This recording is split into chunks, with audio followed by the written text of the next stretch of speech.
Hey everyone, it's Gary Schoeniger here. I'm the founder and CEO of the Entrepreneurial Learning Initiative. Just want to start by just saying thank you for joining this webinar this afternoon or this morning, wherever you might be.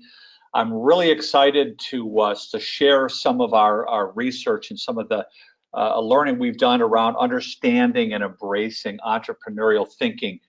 Before we jump in, I want to introduce my colleague, Nick Houle, who is also standing by to kind of help monitor this webinar and make sure that everything goes well. Nick is our client engagement specialist.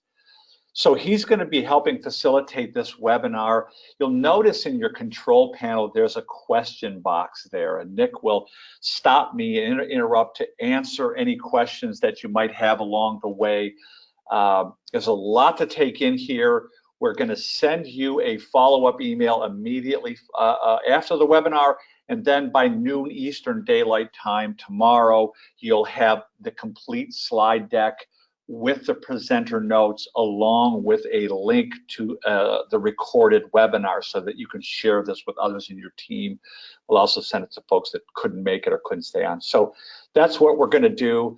Nick is standing by to kind of facilitate this, and I'm going to go ahead and jump right in. So let's get started. Oh, one more thing.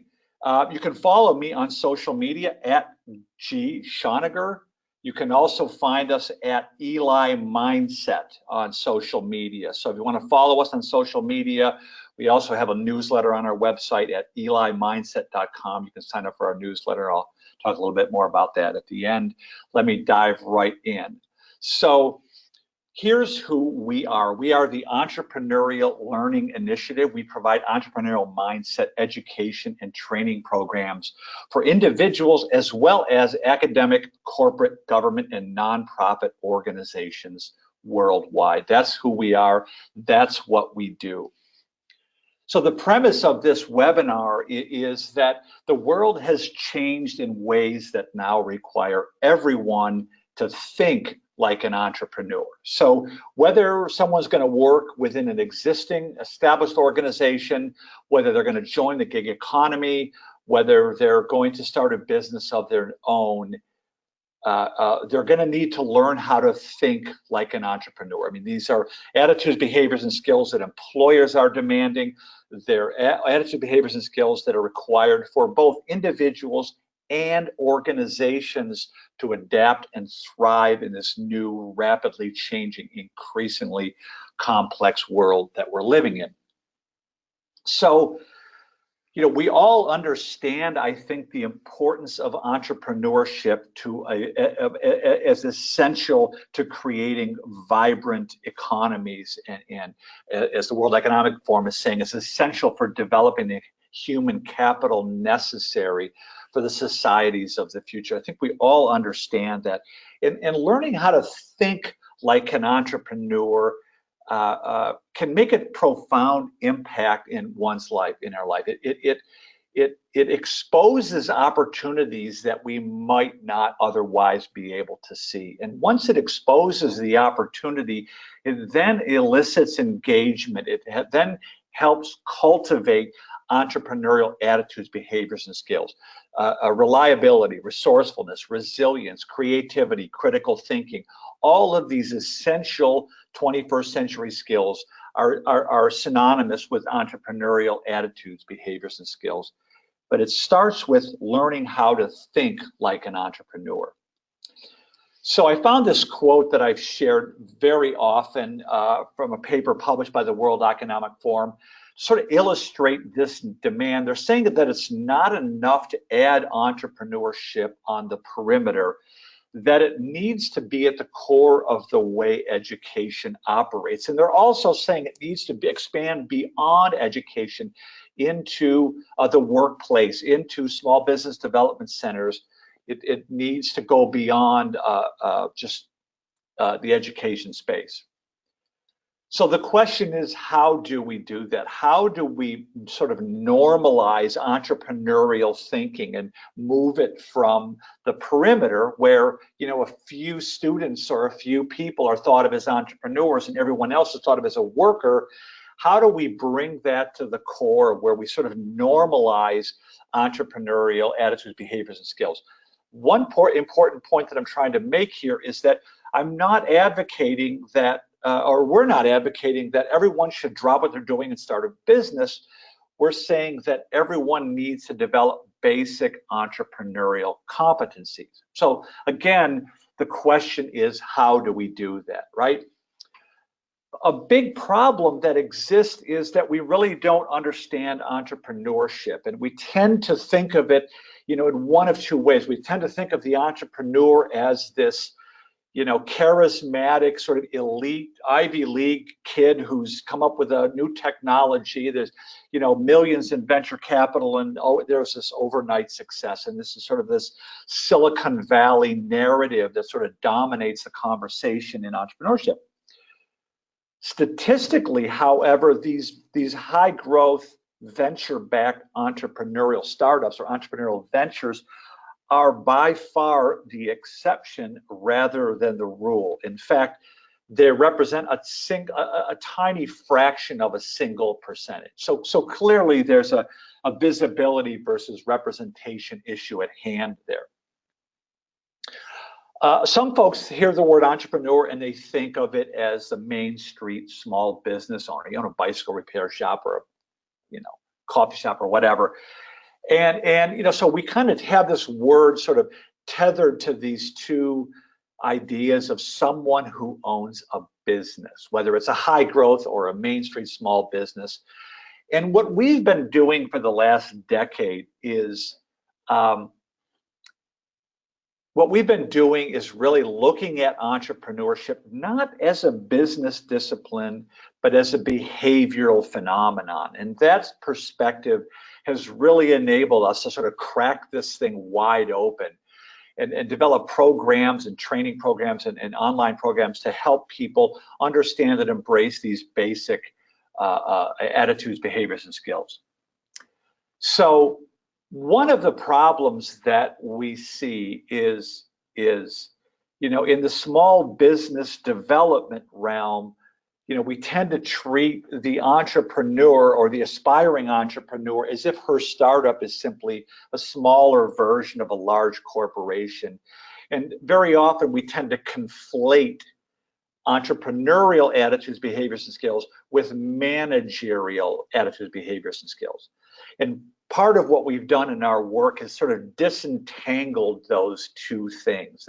The attitudes, behaviors, and skills required to discover an opportunity are distinct from the attitudes, behaviors, and skills required to exploit that opportunity. And that sort of helps clarify the understanding, and I'll dive into that a little more in a minute. So in 2008, I went to work for the Cisco Entrepreneur Institute in San Jose, California, to do two things: to really do a gap analysis on the entrepreneurship education ecosystem. And what we found was this disconnection between what entrepreneurs are actually doing, the typical entrepreneurs actually doing, and the way that it's being characterized or thought of by the way that it's being characterized in classrooms, small business development centers, or just thought of by the average person. Well, we then had the chance to do some research and interview hundreds and hundreds of entrepreneurs around the country, and typical entrepreneurs, what I'll call the unlikely entrepreneurs, the underdogs, people that don't have big ideas, access to venture capital, they're not particularly charismatic or creative, just the ordinary everyday person who's being innovative and entrepreneurial.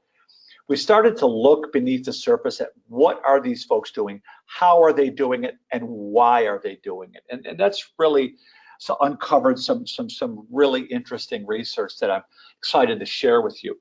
So to illustrate sort of this disconnection, I want to point to some research that was done by a guy named Amir Bideh, who was at Harvard. He's on leave from Harvard at the time he published his findings in a book called The Origins and Evolutions of New Businesses. And what Bideh did was he looked at about 200 companies that qualified for Inc. 500. So these are big companies, right? These are, in his study, he looked at Waste Management, Hewlett Packard, Microsoft, Walmart, Calvin Klein, Rolling Stone magazine, big companies. And what he found is that these large established companies have what he refers to as humble, improvised origins. And that's a really important phrase there to kind of keep in mind. And that very closely matched with our own findings in interviewing hundreds of entrepreneurs, zigzagging across the country with a film crew. What we found matched Bidet's findings, and it looks like this. These large companies are not built on any big breakthrough idea. There's no patent, there's no intellectual property that makes the company go. They tend to be doing something that's already being done.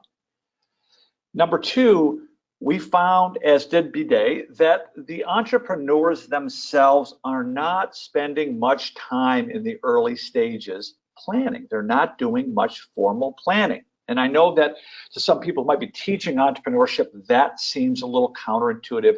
That's what the data show. The typical entrepreneur isn't doing a lot of planning, nor are they doing much market research. At least they're not doing it in a deliberate sort of disciplined way that you might think of that you'd learn in business school.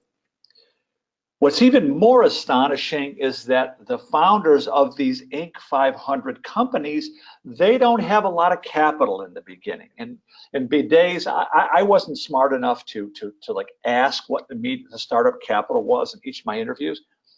Bidet did, and he said the typical Inc. 500 company is cobbled together with about $10,000, which is not coming from institutional investors. It's sort of a patchwork of second mortgages, credit cards, friends, fools, and family kind of throwing in money. It's a very small amount of money, which we soon realized became a very important part of the equation. And perhaps most astonishing of all is that the founders of these Inc. 500 companies didn't have much experience when they began, right? So I think Bidet described the typical successful entrepreneur as enthusiastic and somewhat inexperienced. So when we looked at this data and said, okay, this is the origin of a successful company. Not much, no big idea, not much planning, not much research, not much money, and not much experience. How does that happen? And that's really the disconnection. There's really no one could actually explain the process and the methodology that enabled an inexperienced, unfunded entrepreneur to identify, evaluate, and bring an idea to life. And so that's really what our work has been about, is how to do that.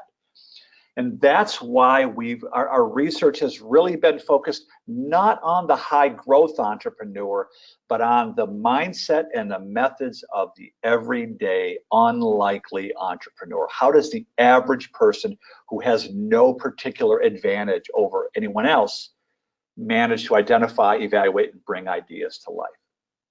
So really, and this is sort of drawing from a book my new book that I'm working on, and ask two really important questions. What can we learn from these entrepreneurs? Like, how can we be more innovative and entrepreneurial in our own lives, regardless of our career trajectory, our interests, our circumstances? What can we learn from these entrepreneurs that will enable us to be more innovative and entrepreneurial? The second question is, how can we help others do the same? How can we create learning and working environments, family environments that encourage others to be more innovative and entrepreneurial in approach to life? That's really what this webinar is all about. So we're going to talk about 5 basic concepts. We're going to redefine entrepreneurship in a way that anyone can embrace, regardless of their career, circumstances, chosen path, resources, whatever. We're going to talk about how to develop the mindset and the methods that enable an unfunded entrepreneur to transform a simple idea into some sort of a sustainable success. We're going to learn how entrepreneurs identify and evaluate opportunities that others might overlook. Like, how do they do that? You know, how do they tease out latent opportunities that the rest of us don't seem to be able to see? We're going to talk a little bit about how to engage your workforce, inspire your students, or empower your team by cultivating entrepreneurial culture within your classroom, within your organization. And then finally, we're going to connect with some real-world examples of both individual and organizational transformation from folks that have adopted, embraced entrepreneurial thinking. So let's start by redefining entrepreneurship in a way that anyone can embrace. And this is really breaking entrepreneurship down into first principles. This is really, again, a behavioral phenomenon rather than a business discipline. So in order to do this, I'm going to borrow this concept called transformation theory, which was developed by a man named Dr. George Land, and he documented this very thoroughly in a book called Breakpoint and Beyond. For those of you who are interested, there's a whole reading list on our website as well. So transformation theory is designed to help explain the nature of change within any system. And it works like this. Following this S-curve, there are 3 phases to change. And for any organism, any individual, any institution, any organism, right? Anything living, breathing. There's a search phase, there's a growth phase, and there is an obsolescence phase, right? And what Land is saying is these are unavoidable. These are inescapable. This is an inescapable reality.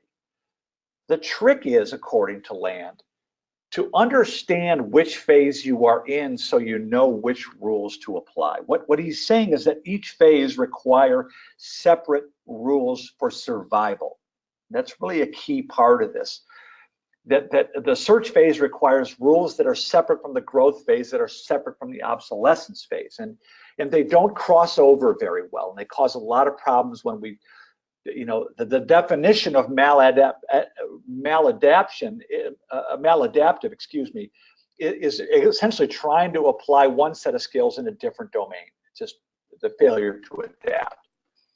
So these red dots represent what Land calls breakpoints. They're simply the moments in time when the rules for survival change. So that's basically how it works. Let's look at the first phase, the search phase, okay? So in what Land is saying is in the search phase, the organism, the individual, the animal, whatever, is searching for a connection with its environment, okay? So that's what it's searching for, a connection. And so to sort of bring this into the entrepreneurial conversation, you know, as humans, we connect with our environment by creating something useful for our fellow humans. And that's really an important point here. Thank you, Nick. Nick keeps reminding me to remove my the mouse arrow from the screen. I'm sorry about that. So the organism, we're searching for a connection with our environment. As humans, we connect by creating something useful for our fellow humans. Okay, so that's sort of the basic premise here. So the search phase, and this is something we often overlook, the search phase is optimized in a highly ambiguous, resource-constrained context. And this is what I've attempted to emulate or demonstrate with this graphic. The yellow bar represents lots of uncertainty or ambiguity, and there's a slight nuance there, but I won't get into it. And the little green bar represents resources. So if you remember back to the slide about the entrepreneurs that they don't have a lot of experience, they don't have a lot of money, those factors actually contribute to the development of entrepreneurial attitudes, behaviors, and skills.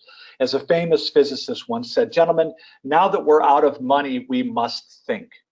And so, more broadly speaking, it's the ambiguity and the resource constraint that make us willing to try things, right? The naivete, we're not steeped in a belief system yet, which enables us to see things that so-called experts cannot, right? The lack of resources fosters a resourcefulness, a creativity, a connectivity, a willingness to collaborate. So I just want to point out these contextual factors that help, that are, I'll go further and say these contextual factors are essential for developing entrepreneurial attitudes, behaviors, and skills. So to say this differently, giving people money to search is a bad idea because it sort of thwarts or retards the discovery process. Okay, so broadly speaking, the attitudes, behaviors, and skills required to search for this connection are observation and inquiry. They're experimentation and adaptation, problem solving, collaboration, teamwork, resourcefulness, networking, communication. Also requires commitment and resilience. And I want to bring that, kind of put a pin in that for a minute, because it's important, as Land says, that if the organism does not find a connection with its environment within a given period of time, it will perish, right? So in nature, like, we usually have a parent that sort of guides us through that process. In the entrepreneur domain, it's a really good idea to have mentors or advisors, a board of advisors or mentors, of people who have been through this that are willing to guide us, like Sherpas, right? I mean, the likelihood that we'll make that connection before we perish is drastically increased if we have people guiding us that understand that space. So basically what we're saying is that the connection here is found. We know we've hit that first break point when we know we have something useful, when people start buying or buying into whatever product or service we're trying to create, right? So historically, your diploma was sort of the end of the discovery process. Your diploma signals as a credential to an employer, and then you get your first real job. That's sort of the break point, right? You stop, kind of the education process stops, and now you start a job and you work on becoming better at that job. In an entrepreneurial context, we find the break point when people are buying or buying into whatever product or service we have developed. And I'm saying buy into because not everyone will start a business, but people still need to be entrepreneurial. So, I could be a teacher with a blog about, some of my, what I'm doing in a classroom, my 8th grade science class or physics class or whatever. I could be, I've got 10,000 subscribers. That's evidence of usefulness. And so the point here is this is an evidence-based process. The entrepreneurs aren't gamblers. They're not fortune tellers. They actually behave much more like detectives who are searching for this sort of problem solution fit. And I'll talk a little bit more about the process later on in this webinar. So once we find that connection, right? Once we have evidence that we've created something useful, that people are paying for, or they're buying into, people are using it, they're telling other people about it, right? And so, like, your mother-in-law really doesn't count because she's not someone who's just a neutral on the subject, right?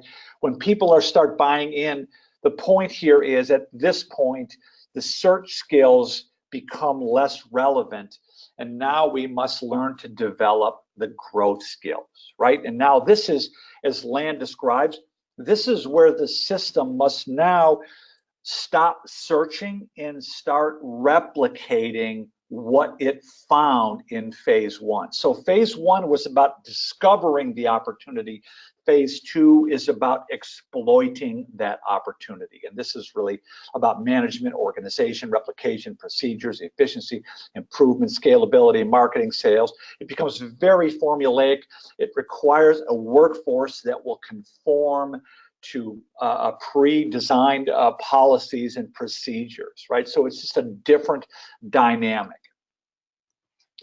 And in a perfect world, what started out as lots of uncertainty in column 2, the uncertainty is starting to become lower because we're starting to know what's happening, why people are buying or using our products and services or whatever our ideas. And so a resource access is going up. So the context is also changing here as well. Now, look, inevitably, the second break point occurs. And we know we hit the first break point when we have evidence of a problem solution fit. We know we've hit the second break point when the growth starts to slow, right? What we've been doing is not working as well as it once did. So that's sort of an indicator that we've hit the second break point, right? Now, at this point, we just can't keep doing what we've always done. But impulsively, very often, that's exactly what we do. We just start to pedal a little faster, try a little harder, get up a little earlier, ask everyone to do a little more and a little more for a little less and a little less, right?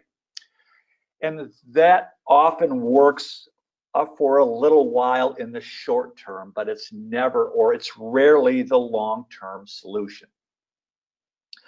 So what Land is suggesting is, in a perfect world, when we recognize that we've hit the second break point, and by the way, that break point is brought about by changes in the environment that are more or less beyond our control, right? It could be a resource constraints, it could be a policy change, it could be environmental change, it could be a disruptive technology, competitors, any number of things. But for whatever reason, what we've been doing is not working.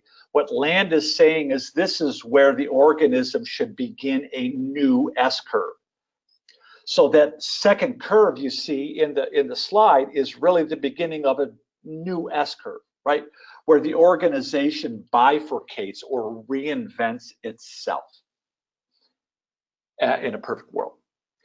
But let's also realize that the organism has had this and has enjoyed this period of growth and now has access to a lot of resources and has reduced, so there's no more naivete. They have sort of like the uncertainty is very low and the resource access is high, right? So we're talking about an established organization here, and this is how an established organization will typically reinvent itself. And this is what students in business school tend to learn, how to diversify large-scale innovation, acquisitions that require careful planning, in-depth research, experienced managers. There's access to investment capital or venture capital or investment banking or whatever. There's a visible market. There's a known opportunity. You can quantify it. Very often there are established channels, when Richard Branson wants to put a product on a market and a shelf, people know the Virgin name. It's much easier to do. It's much easier to do. It's just a different context, different attitudes, behaviors, and skills. My point here is very simple. That column 2, the growth column, is sort of what most of us have been normalized into. And I'll talk more about this later, but we've been educated on these deeply held, mostly unconscious assumptions that we're going to work within an established organization where the useful thing has already been determined. And we are expected to fulfill a predetermined role within that organization. And that's sort of the zeitgeist of the Industrial Revolution of the last couple hundred years. Those of us who go to business school sort of learn how large organizations can change, can diversify or bifurcate, but those rules, those skills don't apply to entrepreneurship. The context is different, the attitudes, behaviors, and skills are different. So to wrap up this first section here, I went a little bit long, but the idea here is that entrepreneurship can simply be defined as an opportunity discovery process. And this really brings us to an understanding that not everyone wants to start a business in the traditional sense, but we're all hardwired to discover opportunity. And so this simple definition is one that we can apply regardless of our circumstances. It does not require venture capital. It does not require a unique personality, a creativity, a charisma. It doesn't require advanced computer science degrees. This is a simple idea that anyone can embrace. The point here is really that this requires discovery skills or detective skills.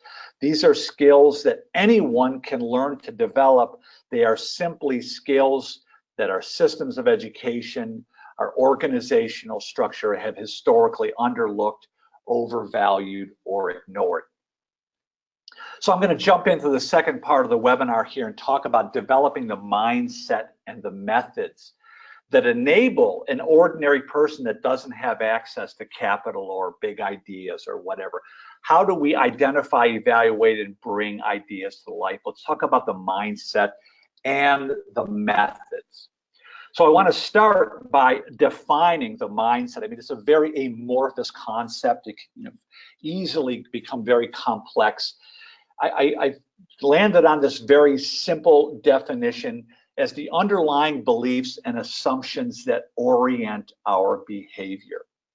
You'll notice I've underscored or emboldened the word underlying because the vast majority of our beliefs and our assumptions reside beneath our level of conscious awareness. And you know, the literature is pretty clear on this. The vast majority of our decision-making process happens beneath our conscious awareness. So a mindset, it's important to understand that it is acquired mostly unconsciously, right? We're not aware that we're acquiring a mindset. It's sort of an adaptive mechanism that helps us process information and adapt to our current environment. It is also acquired largely uncritically. It's happening unconsciously. Much of it is acquired very early in life before we're old enough to challenge or ideas. It also acts like a software program that draws from the past to navigate the future. It's sort of like a self-authoring software program, right? And again, it operates on autopilot. It operates largely without effort or awareness. And those are some really important things to understand about how our mind works. I also want to point out that our mindset affects pretty much every aspect of our life. It affects our ability to think. It affects our cognition. It affects our emotions, which often hijack our cognition. It affects our motivation, the level and type and sustainability of our motivation, and our mindset also influences the choices we make. So a pretty broad reaching concept. It affects every aspect of our life, mostly without our awareness. So it works like this, and I'm borrowing from a guy named Edgar Schein who teaches about and writes about culture at MIT. On the surface, we have what are called visible artifacts and observable behavior. That's what you can see, the uninitiated can see and hear and touch, right? Just beneath the surface resides our explicit or declarative knowledge and espoused values. This is what we know, and what we say we believe or what we say we value. But what Shine and others have pointed out that what shows up on the surface is less likely to be the result of our explicit knowledge and espoused values. And it's more likely to be the result of our implicit or procedural knowledge, our deeply held, taken for granted beliefs and tacit assumptions, right? So that's what's on the surface of the iceberg is the result of our deeply held beliefs and assumptions rather than our espoused values and assumptions. So I wanted to now sort of do a little comparison here. You can't really talk about an entrepreneurial mindset without talking about current cultural zeitgeist of an employee mindset, which is really prominent in our culture, and no one is walking around saying, "Hi, my name's Gary. I have an employee mindset." So there's this deeply held, mostly unconscious assumption in the employee mindset that someone else will determine what is useful, and that I will fulfill a predetermined, often well-defined role, right? So that's a deeply held, mostly unconscious assumption. And I'm speaking broadly and generally. I'm not saying everyone that has a job has this assumption. So, another part of the employee-minded assumption is that we're going to work in a stable environment that's directed by others, right? And I think our systems of education are still predicated on this deeply held cultural value or assumption that our students are going to work in highly stable, other-directed environments. These highly stable, other-directed environments that rely on extrinsic rewards, money, dollars, letter grades, gold stars, whatever. They rely on carrots and stick, punish and reward systems that tend to foster an external locus of control, which is a fancy way of saying, someone with an external locus of control has a deeply held, mostly unconscious assumption that fate, luck, circumstances, or powerful others somehow control our destiny. By contrast, an entrepreneurial mindset begins with this core assumption that it is up to me to figure out what is useful to others. And by doing so, I can empower myself. And that's really, in my mind, it's taken me about 20 years to really get to this core assumption. This is really the genesis of entrepreneurial behavior. It begins with this underlying assumption: I need to figure out how to make myself useful to my fellow humans. And the more useful I become, the better off I am likely to be. Now, that's an attitude or assumption you could apply to your current job, or you could apply to the gig economy or starting a business. Doesn't really matter. So it also takes into consideration that we're operating in a highly unstable, uncertain, self-directed environment, right? Very different assumptions. It relies on intrinsic rewards. Like, this is me searching for the intersection between my own interest and abilities and the needs of my fellow human, right? And this is where we kind of flip from thank God it's Friday to thank God it's Monday. So these circumstances tend to foster an internal locus of control. And that's a fancy way of saying that I'm motivated not by carrots and sticks, but the task itself is the reward. The joy and the meaning that I get from my work is the true reward. So when you look at an entrepreneur and you think, man, that lady is really motivated, don't forget to think about the nature of the goal she is pursuing. Because if you put someone like that in a separate circumstance where you're motivated only by doing tasks in exchange for reward, it's very clear in the literature that it's very hard to maintain the highest level of motivation under those circumstances. So I'm going to continue on that second concept now and get a little deeper into how to identify and evaluate opportunities that others overlook. So this is sort of a mashup between the second and third bullet point.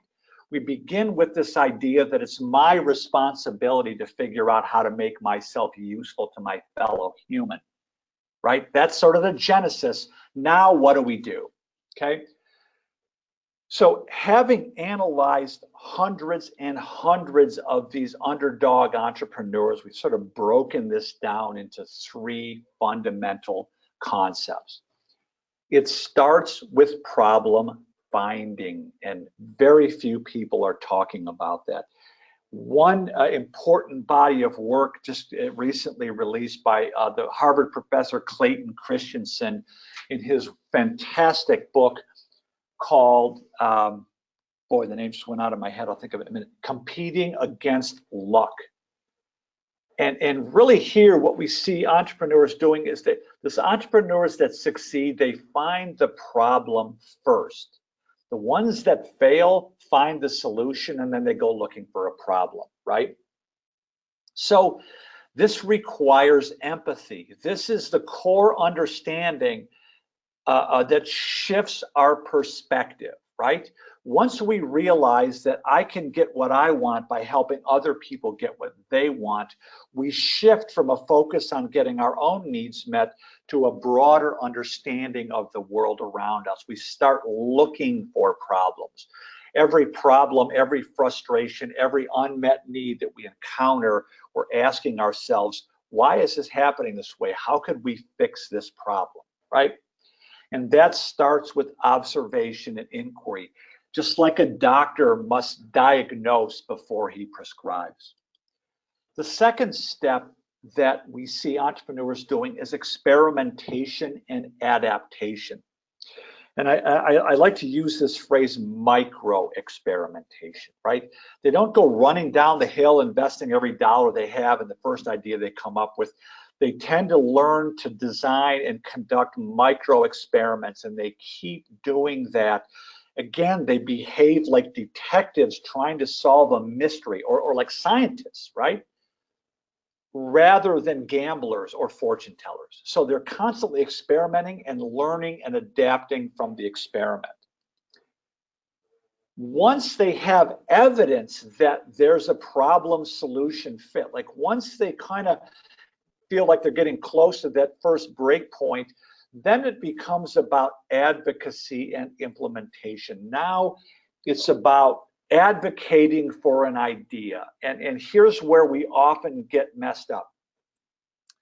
You know, these Silicon Valley stories often lead us to think that a good idea will just sell itself. And all I got to do is land on the right idea and I'll be an instant overnight success. Well, as Steve Jobs and others have said, this overnight success takes 20 years, right? Good ideas rarely sell themselves. And this, again, brings me back to this over-influence of venture capital into the entrepreneurship education realm. We have to remember that venture capitalists are looking for 1 in a million, what they call unicorns, like a company that can go to $1 billion in 5 or 10 years or something like that. And that's such a statistical anomaly, right? What we see is that, you know, ideas don't sell themselves. They take years, often decades, to sort of mature. You know, one example is Walmart, right?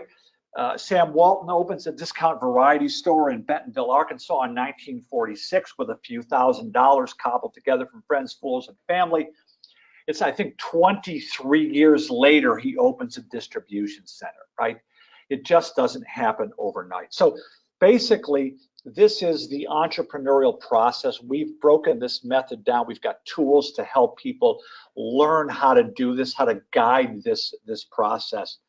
Can't get into it right now, only to say that this is really about self-efficacy, which the psychology Albert Bandura described as a domain-specific confidence. And we generally start out with a helpless orientation Over time, we learn to develop mastery. Over time, pursuing the solution to a problem in resource-constrained, ambiguous environments, slowly, subtly, insidiously, will start to develop mastery.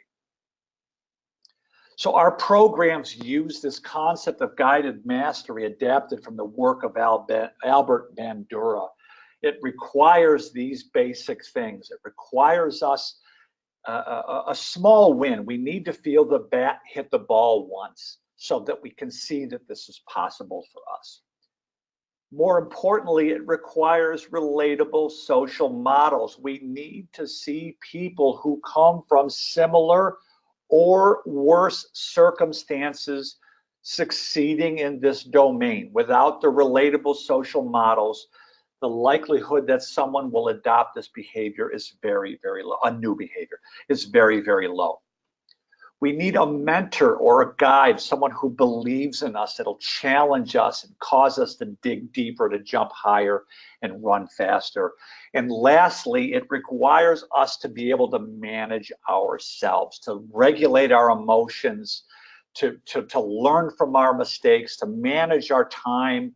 It just really, it requires us to self-manage. So lastly, I want to talk about now, how do you put all this into practice? How do you engage your workforce, inspire your students, empower your team? How do we help others with these ideas? How do we cultivate entrepreneurial culture within an organization? So stepping back here for a minute, what I want to point out is that not everyone wants to start a business in the traditional sense. I said that earlier. But what we often fail to realize is that, as humans, we all want to be engaged in work that matters. We all want to be recognized for our work. And we all, we want to be involved. We need meaning and purpose in our life, and we need to see our work leading towards a better life, improving our own life as well as others. And this is sort of like, at the end of the day, an opportunity might look different from you than it does for me. I mean, whatever the opportunity is, but at the end of the day, we're all acorns. And within us, we all have this innate drive towards self-actualization. It's in every living thing, right? So when you walk down the street and see a little bloom coming up from a crack in the sidewalk, that's what that is. It's this innate organismic drive to self-actualize. As Abraham Maslow said, what a man can be, he must be. So what it comes down to is, does the environment support self-actualization, right? And that's really the question that we want to get into here. I mean, as Deming once said, every system is perfectly designed to create the outcomes it is creating, right? So my point here is that we keep blaming our students for their lack of engagement. We keep blaming our workers for their lack of engagement. And yet we fail to acknowledge the extent to which systems create behavior, right? And that's really sort of the foundation of social psychology, is that the circumstances matter a lot in affecting a human behavior. My point here is also that the awareness of opportunities elicits a physiological and psychological response in a human that enables that human to do extraordinary things. And it's not much different than the awareness of a threat, right? You hear the story of the mom that picked the car up to get it off a child or whatever. Like when we're exposed to a threat, blood flows to our extremities. We're ready to fight or flight. Our brains changes. Our brain structure changes instantly. The same thing happens when we see opportunities, right? So on one hand, I'm saying to the individual, we need to learn how to be more innovative and entrepreneurial, regardless of whether or not the circumstances encourage it, right? On the other hand, we're saying to academic, organizational leaders, policymakers, we need to look within if we can change the structure of the sort of like reanalyze some of the systems we've created and the extent to which those systems inhibit the development of entrepreneurial attitudes, behaviors, and skills. As Richard Miller, the president of Olin College, described it as expeditionary learning. Create your own knowledge and invent your own career. I'm also fond of this quote from Jaime Kasab from Google Education, where he's saying, let's stop asking kids what they want to be when they grow up and start asking them what problems they want to solve and what do they need to learn in order to solve those problems. So, all right, now let's get to the last piece of the webinar here, and then I'll open this up to questions. Let's talk about some real world examples of individual and organizational transformation with entrepreneurial mindset education. I want to start by introducing a good friend of mine, Jim Carell, who was introduced to our programs back in 2011 into the Ice House program, which I'll talk about in a moment. So Jim comes from Independence Community College in Independence, Kansas. He was teaching entrepreneurship there. As Jim will tell you in a minute, he sort of sensed that there's something missing in the entrepreneurship curriculum that's not quite there. And I'm going to let Jim now explain to you. Jim is now standing by. Jim, I believe you're there, yes? I am. Awesome, awesome. So I'm gonna, I think I'm supposed to click the next slide. Jim is now running the ICC Fab Lab in Independence, Kansas. It's a phenomenal story. I'm gonna let him tell you a little about what he's doing and some of the transformation that he has seen in his experience as an entrepreneur educator. So Nick, hopefully you can turn the camera on and we can let Jim go. Well, hello, everyone. I'm glad to be here today. I was indeed started teaching entrepreneurship, trying to teach entrepreneurship in 2006 at Independence Community College, and I did notice something missing. I was trying to do it the way that I thought we were supposed to, with big business plans and lining up financing and all those things that we thought we needed to do. And it was hard to get anybody excited about going into business. So we were kind of trained to tell them how many hours they'd have to work and how all the taxes they'd have to pay and all that kind of stuff. And then I met this guy, Gary Schoniger, and another guy named Clifton Talbert in late 2011. And they sort of introduced a different way. And it's kind of this thinking entrepreneurially that Gary's been talking about. And I started what they call the Ice House program at the school in 2012. And I've seen a growing network of people in my network that think that way.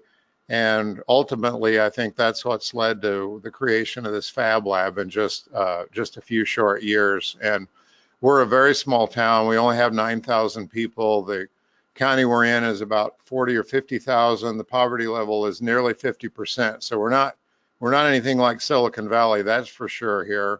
There are some people that are doing well, and we've been doing this Ice House thing and trying to encourage this entrepreneurial thinking since that time and continuing now. And we talk about that self-efficacy a lot and the work of Dr. Bandera and the work in the Fab Lab, which Fab Lab is a creative place where people can just come and make things. And so we combine entrepreneurial thinking and the problem solving with making things in the Fab Lab, and we find that combination of things is just an explosive combination in helping people with the self-efficacy, and it applies to all ages. We're open to the public, so we have entrepreneurs and business owners, we have students, we do a lot with K through 12 kids and boot camps and programs, and we try to incorporate entrepreneurial thinking and this making thing in everything that we do. So Jim, can you talk a little bit about, I saw you posted something on social media a couple of days ago about like your experience with the Ice House program, like what the general response is from people who have been through the training. Well, that's really surprising, and we learn this thinking by talking to entrepreneurs, and so there's a whole series of entrepreneurs that are interviewed in the materials of this Ice House program, and then we bring in our real entrepreneurs from the area, and we find that they all kind of talk about the same things. And so, a couple of surprising things that I started to notice. One time, about 4 or 5 years ago, I had a lady that was retirement age, and she looked at me after taking the class, and she teared up a little bit, and she said, "I wish someone would have told us about this 40 years ago." So nearly every semester I have 10 to 12 people take the class. Almost everyone says that it changes the way they think, and usually one or two people tell me that it's actually changed their life. And that sounds weird to think of that in a class situation, but that's just kind of what happens when the self-efficacy comes around after you start learning to think this way. So Jim, I mean, I know like you've had people that have come through the course have started businesses in your small town that are very successful in growing businesses, but you've also had like the Fab Lab divas who have regular corporate jobs, and they're talking about how the exposure to entrepreneurial mindset training has sort of changed the way they approach their work. Can you talk about each of one of those, like the small business owner and then the corporate entrepreneurial mindset? The small business owners are interesting because several of the people that took the class already had businesses, but what they say is that this reinforces the way they think, and many of us have thought that way previously, have been kind of branded as outcasts almost, and we think that we're oddballs and nobody else thinks that way. So we find out there's a whole world of us that do think that way. The corporate entrepreneur thing, these two women came in just to learn to use the Fab Lab, and one of them works in HR in a pretty good sized company, I think 100 or 200 people, and she told me that this thinking makes her go to meetings now, and she starts questioning all kinds of things that don't have anything to do with HR. And in fact, somebody asked her at one meeting, said, "Did your job change? Because you've never asked these things before." So part of entrepreneurial thinking is becoming very curious and wanting to understand the world in better ways and know why things work the way they do. And so in that respect, it's helped nearly everybody, whether they have a job or whether they have their own business. This kind of thinking is really good, and the whole self-efficacy thing leads to a better life for the people who can learn to do it, better decisions and a better life. And our lives don't really know a boundary between career and personal, so the whole thing just makes for a better life for all of us. So thank you, Jim. And I just want to kind of wrap up this by saying, like, letting folks know that like what you've done is sort of you started this Fab Lab. Like the president of Independent Community College gave you an empty building and said it's yours now. You got to figure it all out. Didn't give you much budget, and you kind of kept the lights on for you. And your idea was to mix the entrepreneurial mindset program, combine that with a Fab Lab, and I just want to brag on you for a moment because that has really exploded across the country, and it's now being recognized as a model that's helping other Fab Labs get off the ground in other cities, large and small, across the country. And you're now hosting sort of like a Fab Lab symposium. I don't know if there's a better word for it, where you train people, like you're based on training, but you're showing people kind of how you run your Fab Lab, how you've mixed the mindset with the Fab Lab. I know that you just got named one of the top 40 people in Kansas that people ought to know, which is phenomenal. So where can people learn more about the work you're doing, and how can they connect with you? That I will say just quickly, we weren't smart enough in the beginning to know to combine things like that, but we have seen the power of that. So we're aspiring to become a national leader in the way we combine a Fab Lab experience with entrepreneurial thinking. And this, we call it boot camp. This 2.5-day boot camp is where we have people who are thinking about opening maker spaces come in, and we just tell them kind of how we did it and what's happened as a result of it. And people can find out more at fablabicc.org. That's just fablabicc.org. And there's a page on there about these boot camps and some of the other things we're doing, and ways to contact me. Excellent, excellent. Thank you for that, Jim. I really appreciate you taking time out of your day to jump on this webinar with us. Much appreciated. We'll put your contact information in the follow-up email as well for folks that are All listening. right. Thank you, Gary. Appreciate it. All right, let me jump back in. Nick, you tell me when we're ready to go here. I'm assuming I'm back on as presenter. Okay, so you're good. Thank you, Nick. Appreciate that. All right, so I want to talk a little bit about an academic impact. Our entrepreneurial mindset programs are designed to be scaled up or down across a broad range of audiences. And like, there's a really interesting program happening right now in Erie Public Schools. They just did an 850 student pilot with 7th grade middle school students. You can learn about that on our website. You can also Google search Ice House Erie, and you'll see this video about what these 7th grade students are doing with entrepreneurial thinking. High schools also across the country and beyond around the world have begun to adopt our entrepreneurial mindset programs. Tecnológico de Monterrey has a private high school system across Mexico, 31 campuses. For the last 2 years, 7,500 high school seniors in their final semester are taking our entrepreneurial mindset program before they graduate. The 2017 report is downloadable on our website. The 2018 report will be there very shortly. So also then in higher ed, one study was done at a community college with 22,000 students where 1,000 developmental students were put into the Ice House program as a student success course. We found that it impacted the level of persistence by 28%. So of the students that took the Entrepreneurial Mindset program, they persisted to the next semester at a rate 28% higher than the control group. And for those of you who might be familiar with the community college system, you know that's a big problem. So speaking of community colleges, I want to next introduce another good friend and Ice House facilitator is Tom Darling. And Tom has been teaching the Ice House program now for about 5 years. He originally started at New Mexico Community College. When the mayor of Albuquerque asked him to train 100 city government workers how to think like entrepreneurs. And I know a lot of you might be thinking, well, okay, city government working, entrepreneur, like you can't use those two words in the same sentence. So I'm going to introduce Tom now and let him describe to you briefly kind of like what happened with that enrollment and how he wound up going from the community college to doing this full time for the city of Albuquerque. Tom, I'm going to turn it over to you. Thanks, Gary. It's great to be here.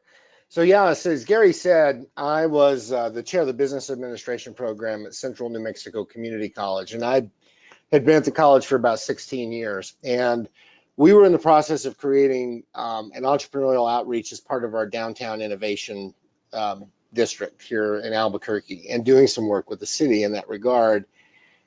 And one of the things that the mayor at the time was committed to was developing Albuquerque into one of the most entrepreneurial cities in the country, like Austin and Kansas and other cities that we see. So there was this idea around, well, maybe one cool thing we could do is we could take this program, and maybe if we tested it on 100 city employees, we could see whether or not helping city employees to think like entrepreneurs would help to improve the work and the services that are actually being done to the citizens, and then line up with having an entrepreneurial mindset as a city government. So as Gary said, when we first had that discussion, I think Gary had a hard time taking us seriously at first, and so we tried it. And so what I did is as in the business school, I was the one that facilitated the program. And we took 100 city employees through there, and they were from all different departments of the city. Well, after we completed over a period of about 3 months taking these employees through this program, the mayor's office actually wanted to kind of have a one-day overview of what it was we were teaching so they would also see it. So I took the mayor's office and the mayor's staff through this program as well. And once they got to see it, the light bulb came on. And we also were seeing, the first 100 people that went through the program, we actually have them take real problems, because problem finding is all the basis of what we do in this program at the City of Albuquerque. They have to find real problems within their city department, within what they're doing at work, and they work through a process, a discovery process that we take them through, where they actually validate with real people an idea with existing resources, just like Gary was talking about earlier.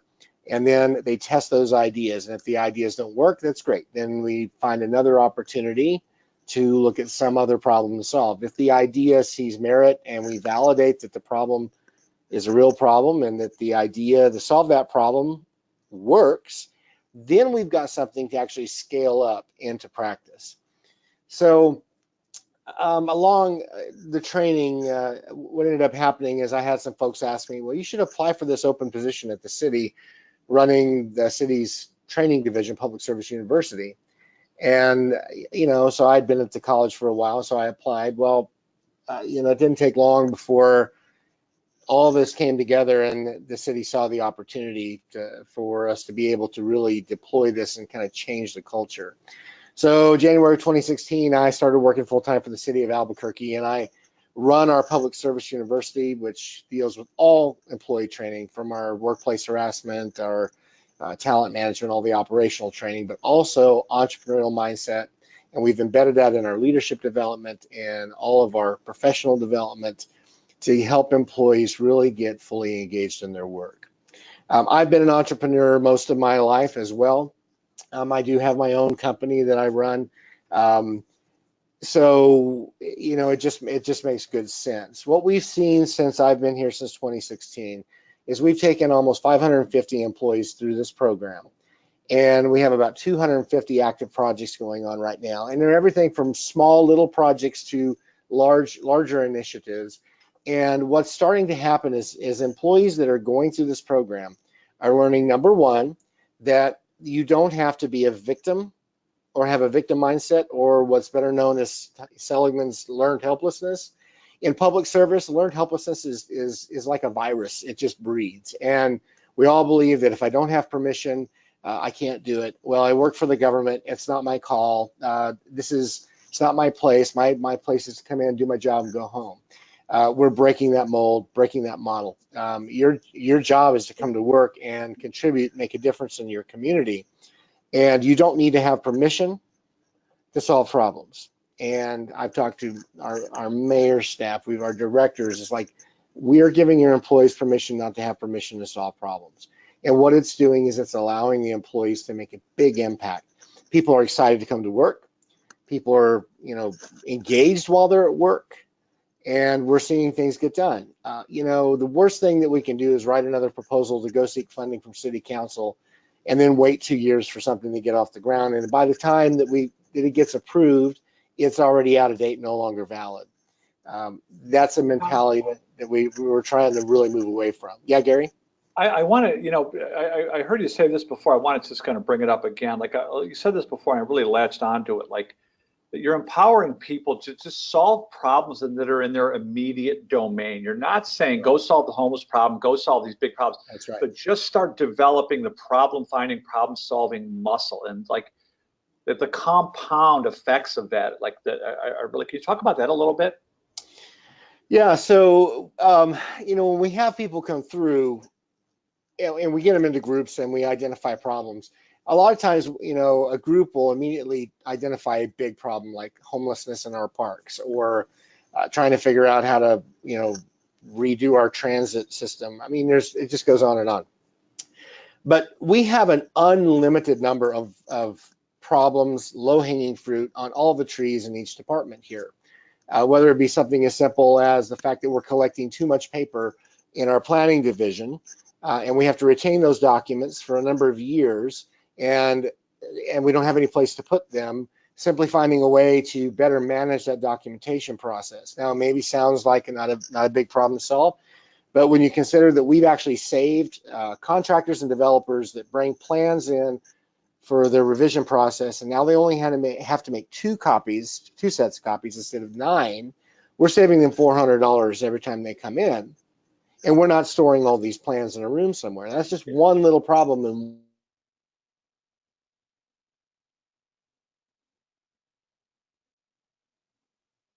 become a new form of policy. And we have another employee that's taken our defensive driving program that she oversees and got the idea that maybe we should put this online since we run so many people through this. And so we did some testing and we pulled together some content. And without going and getting a bunch of approvals and permission, we actually were able to prove the concept with folks to show and validate with our employees. So we have 6,000 employees here. So we are 3,000 people less than Independence, Kansas. I mean, we're a big organization. And so there, everywhere we turn, there's a problem. And our employees look at them one of two ways. Number one, oh my gosh, another problem. It's my supervisor's job to fix. And of course, our supervisors sometimes they've questioned me and they say, well, Tom, you're telling my employees just to go solve problems. Don't they need my permission? Don't they need my supervision? And I say, look, most of your employees right now come to you and they actually ask you permission, or they tell you that they want you to solve the problem for them, and we don't, because you're already too busy. An empowered employee is an employee who is a productive employee. And in a productive employee who's empowered is fully engaged, and then you have a supervisor that can actually manage those people and obviously take credit for it. That's the other thing too in government that sometimes we don't experience in other places is there's a lot of politics that run in government jobs and positions in cities, states, and at the federal level. And sometimes people don't want to invest in something that they're not going to get credit for, or someone doesn't want to support something that someone else is going to get credit for. And one of the things that we're helping people to see is with an entrepreneurial mindset, it is not about the credit. It's not about the validation for me personally. It's about the outcome. The outcome is to change the mentality of this, or change this process of this, or to solve this problem. Then it doesn't matter who gets the credit, because if we share the credit, we actually get more bandwidth to do more things. And we're seeing our employees, it is a crazy thing to see a solid waste driver or an employee in our transit department say, I came up with this idea, we did some testing, we did this and that, and my boss went and presented at the directors meeting and he got credit for it, and I'm okay with that. Who says that? Yeah. Right? And but he knows now that he's given a lot more rope to go out, and a lot more leeway to go out and actually get things done, and he becomes the MVP of his team. Right, and like we talked about last week when I was in Albuquerque, like there's a spillover effect. Right, even people that haven't even been trained, like the people that have been trained are starting to bring others under their wing and sort of coach them on what they've learned, and it's like changing. It's like having this ripple effect. Tom, I really appreciate you taking time to chime in here. The stuff you guys are doing in Albuquerque, what you're doing with that, is just so cutting edge. Where can people contact you? How can people get a hold of you? So actually, the easiest way to get in contact with is my email, jtomdarling@gmail.com. And also, what we're doing in Albuquerque, I'm coaching and helping other cities and other organizations to be able to duplicate what we're doing. So you can go to publicservicelearning.com, which is my website for that work, to kind of get access and see what is there, and also contact me.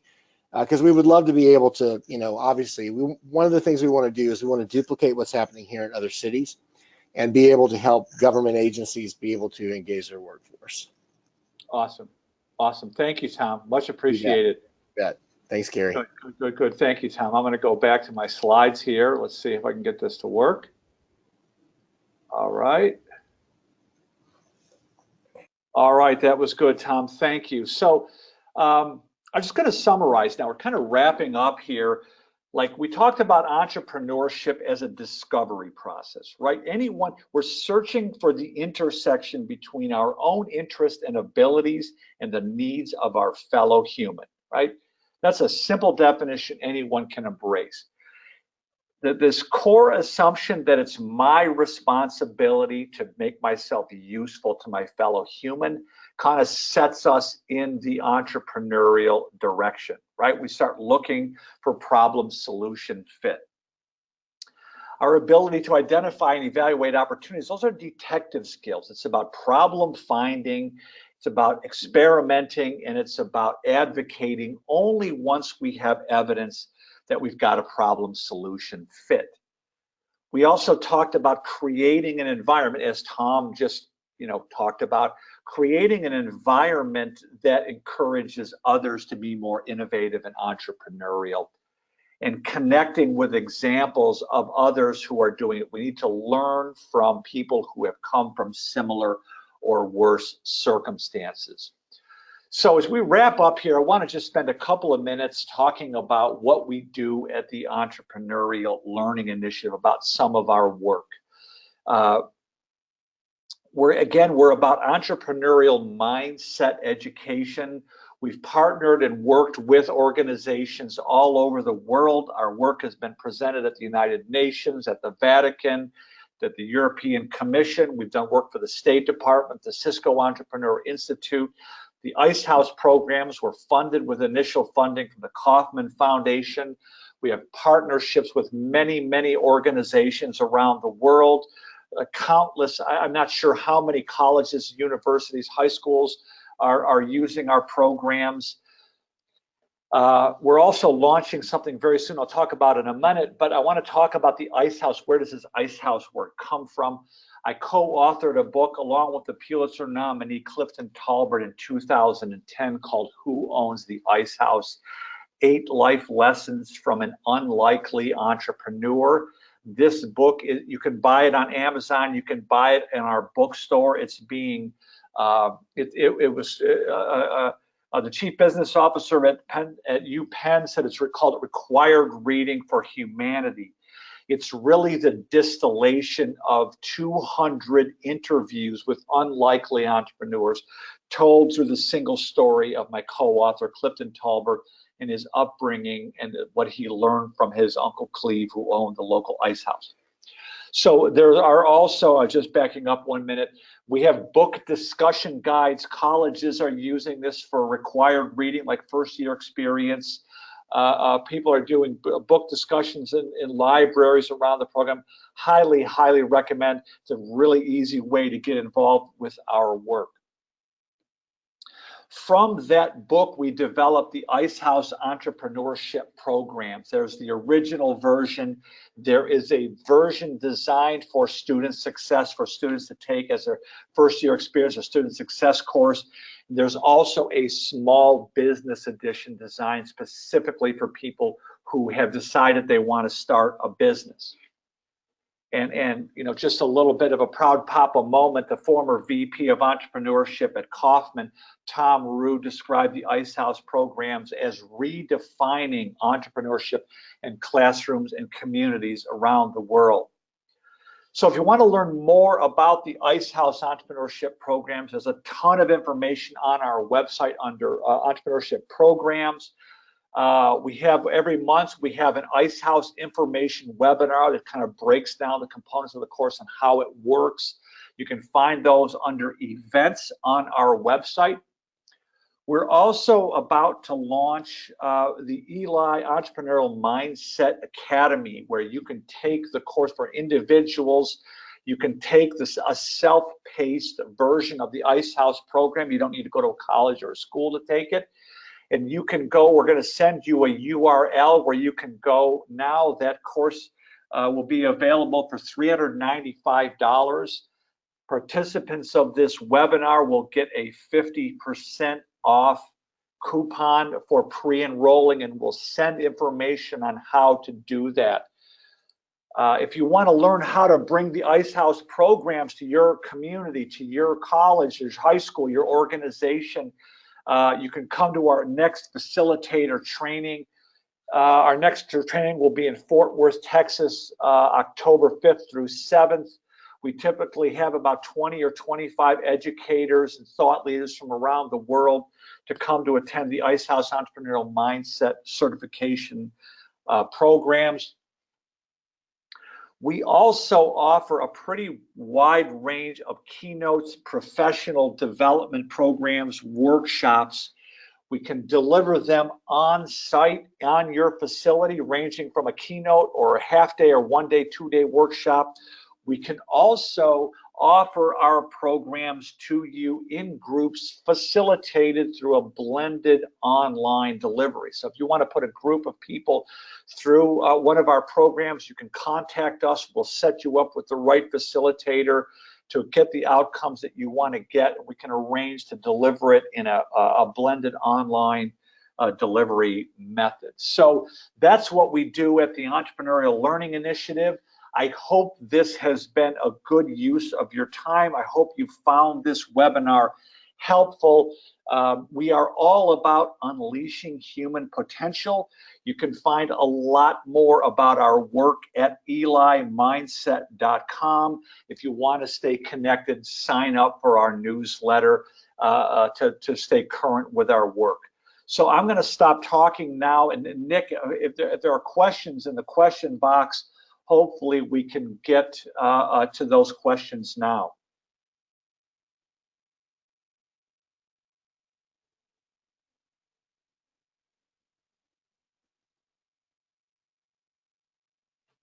So for those of you who are still with us, please type in questions in the question box. My colleague Nick will kind of announce the questions and we can provide some answers for you here. We have a little bit of time left.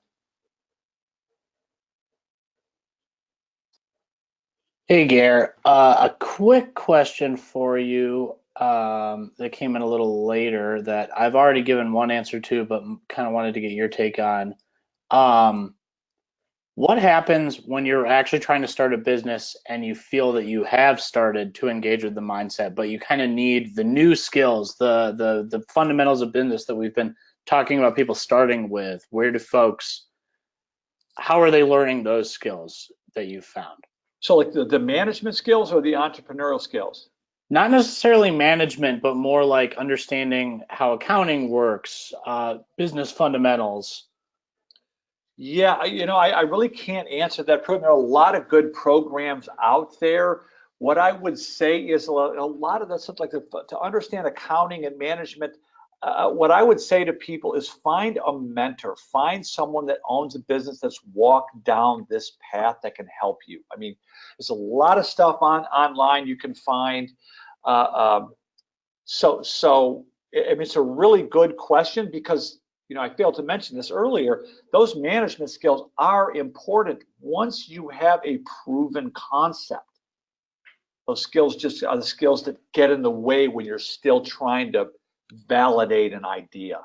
Right. Okay, I think that fits well with where I was going with it. A question from right near the beginning that I'd like to get your take on. Hi, if you're teaching high school students entrepreneurship, what skill sets are the most important for them to start developing now in order to be successful in the future? And when I was answering that, I brought up the concept of social and emotional learning, critical thinking skills, things of that nature. But kind of wanted to get your take on that too, Gare. So I would say, that's a really good question.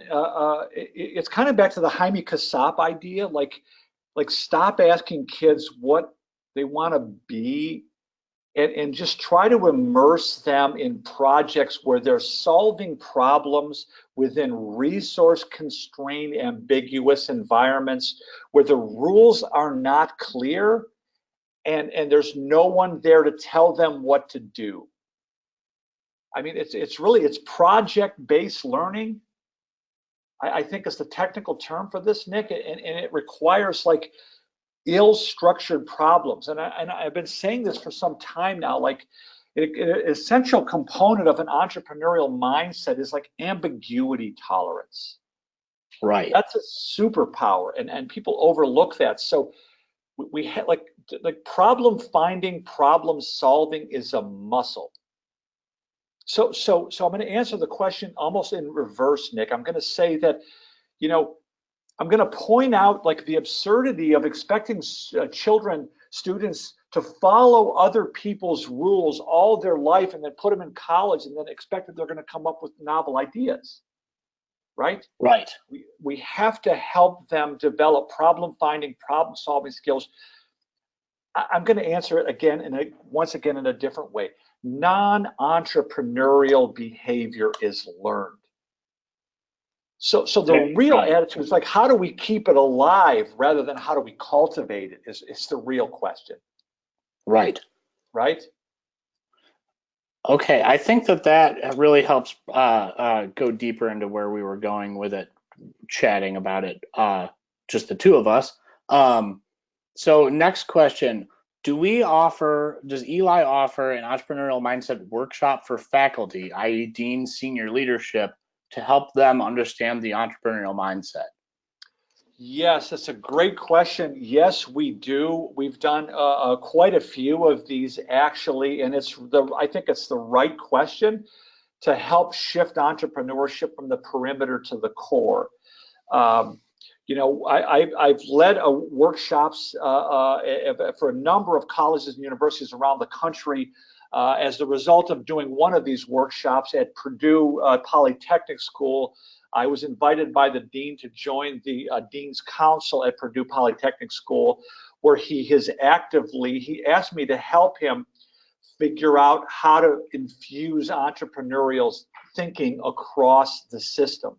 So that is actually a big part of what we do, are like one-day workshops to help people understand, to redefine entrepreneurship and understand some of the tools to be able to infuse this into the learning environment, regardless of the discipline. Right. We just completed a couple weeks ago, I believe it was, a similar workshop for an employee retreat for a nonprofit called WSOS, or not, I'm sorry, not WSOS. They're one of their sister organizations on the East Coast in Virginia Beach. And that basically is following right along with what Gary just said. That was across the organization, but we also offer these for leadership as well. Yep. Okay, another question. This is a two-parter from Matt Brown. Can you better describe the break point between the growth phase and the obsolescence phase? What is a good way to measure the slowdown metric? How slow is too slow? And regarding the search phase, would you suggest folks start in environments they are familiar with, as in starting with your hobbies and previous experiences, or does that hinder the full extent of possible exploration? I think that's a really good question, Matt. Thank you. Really good questions, Matt. Thank you. So let me go back to the first question. Describe the break point between the growth phase and the obsolescence phase. That's a little bit tricky, Matt. I mean, it's not, you know, when people, like the first break point is easier to recognize than the second one. Like when the growth starts to slow, like attribution is really critical there. Like to what do we attribute the slowing down of that growth?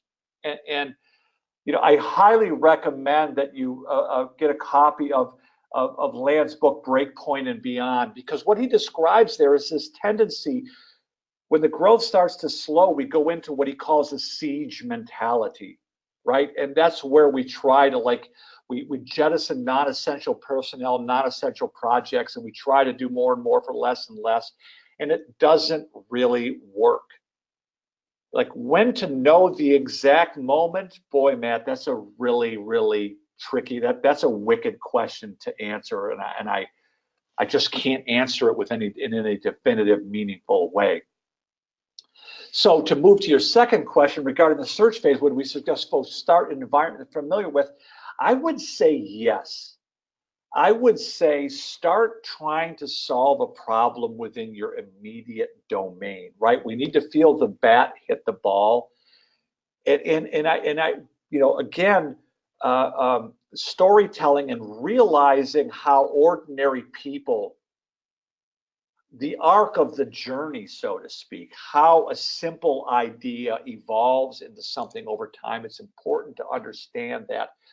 but I would wholeheartedly say yes. Like, what problems are right in front of you? What simple little problems can you solve that will be beneficial to others?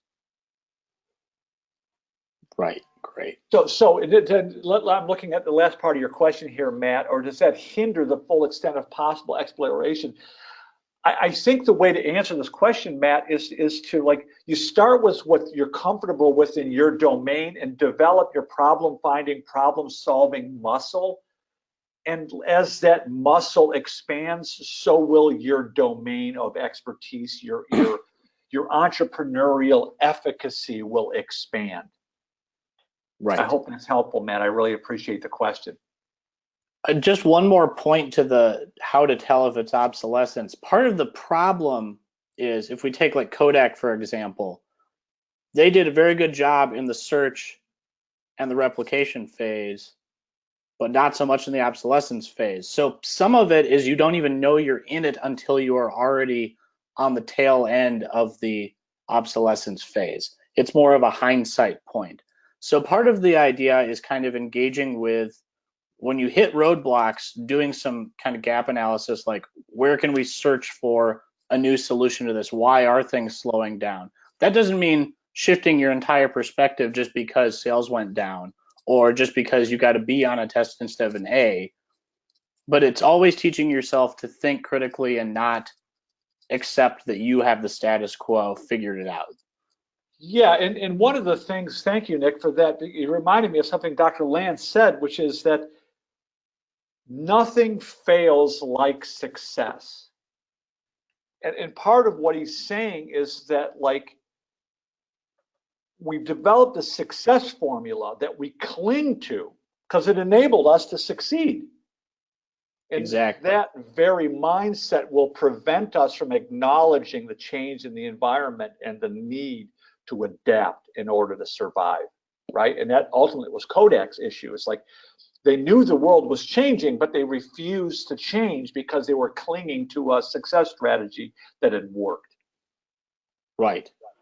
And the thing we always have to remind ourselves is, even if you're the most entrepreneurial person on the planet, human beings are adverse to ambiguity. So we have to constantly remind ourselves that it's a superpower to be able to deal with it, rather than searching for familiarity. So upon reaching familiarity, find out where you can strive to do something different in the way you're selling your product, teaching your class, taking your class, whatever it may be. Yep. You always be searching, always be experimenting, right? I mean, that's part of it. You just, like, it's only like the paranoid survive. It's kind of like that. You always kind of have to be on the lookout. Never, pride goeth before the fall. That's kind of what Land is saying. Right. The very mindset that enabled you to succeed is the same mindset that'll prevent you. And we see this, as Einstein said, like, the mindset that we created the problem with, it is not the same mindset we can solve the problem with. Something to that effect. Right. Matt asked a follow-up question. Thanks for the attempt on the first question. I understand that there is no exact point. Who is the other of that book? Were there other authors on Land's book? I think maybe saying author, Matt. It's Dr. George Land, Breakpoint and Beyond. Yep. That makes sense. Okay.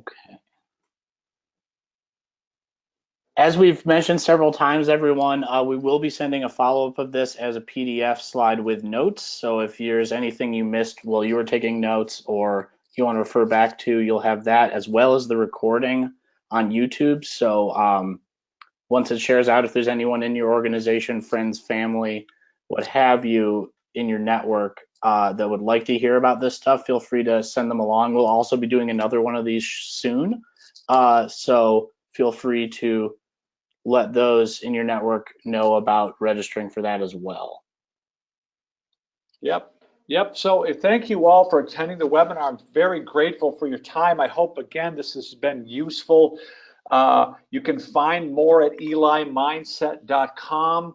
Happy to speak with each and every one of you offline. Thanks for spending your time with us today. Hope to speak with you soon.